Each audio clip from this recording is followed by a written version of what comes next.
Hey everyone, I'm just popping in your feed to talk a little bit about creating more trusting relationships. It's a question I often get in all sorts of stages of healing, and I thought I'd address it a little bit here. So, trust obviously is built on integrity and honesty, but there's a very important ingredient to integrity and honesty that also is a part of trust, and that is vulnerability. Because without vulnerability, we can't have truly honest or deep relationships. And so then we never really build really solid forms of trust in the first place.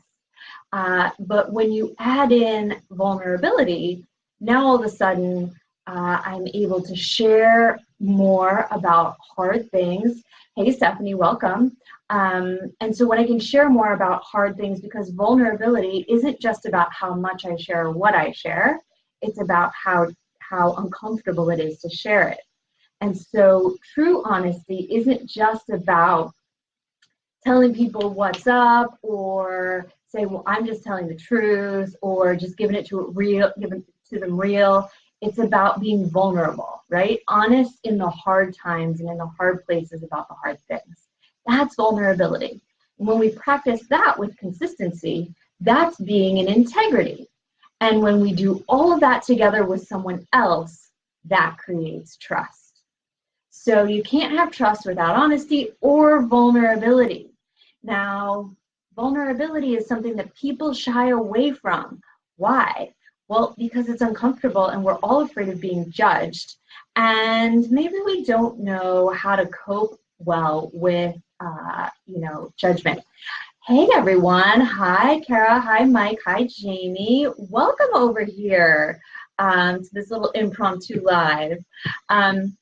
So just kind of rehashing that trust talk we had the other night.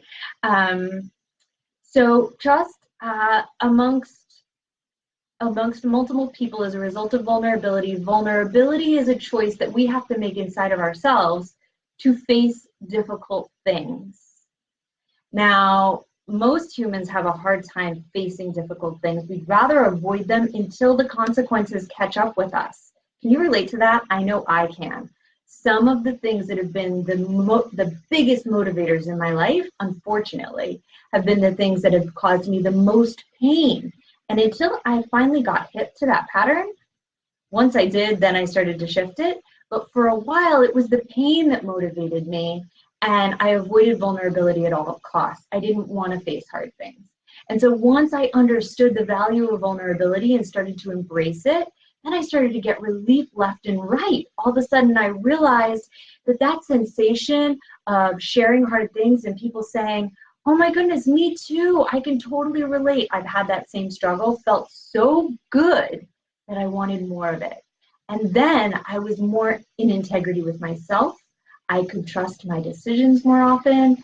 And then over time, I could trust other people more often, or I could pick up on when they weren't so trustworthy, and then I didn't give them my trust so easily. So I hope this clarifies a little bit about how to have more trusting relationships. If there's something inside of you that says to you, this just doesn't quite feel right, I want you to honor that. A lot of times we ignore that feeling and we lean into what we think is trust early on, but that's not really trust. It's ignoring our intuition in lieu of a connection that we're longing for. But true connection is made through intimacy and vulnerability, not through ignoring that little gut feeling that says, something isn't quite right here, right? So the best way to build trust is to honor our intuition, to embrace vulnerability, to let people go when they're just not willing to engage in vulnerability with us, or to just not expect that relationship to be one that's deep. I'm not telling you to ghost everyone who's not ever vulnerable with you, right? That's not what I mean. But just maybe don't expect it to be an intimate relationship, especially for folks who are maybe looking to build new friendships or who are dating. It's just not a good idea to expect depth or longevity in a really meaningful or intimate way when someone isn't willing to be vulnerable or to share in a meaningful way about feelings or hard things, right? And just a friendly reminder, don't judge sharing based on how much someone shares. It's about how willing they are to be uncomfortable when they share. So that's my little brief tutorial on how to have more trusting relationships. Hope you find it helpful, and I'll see you again soon. Peace.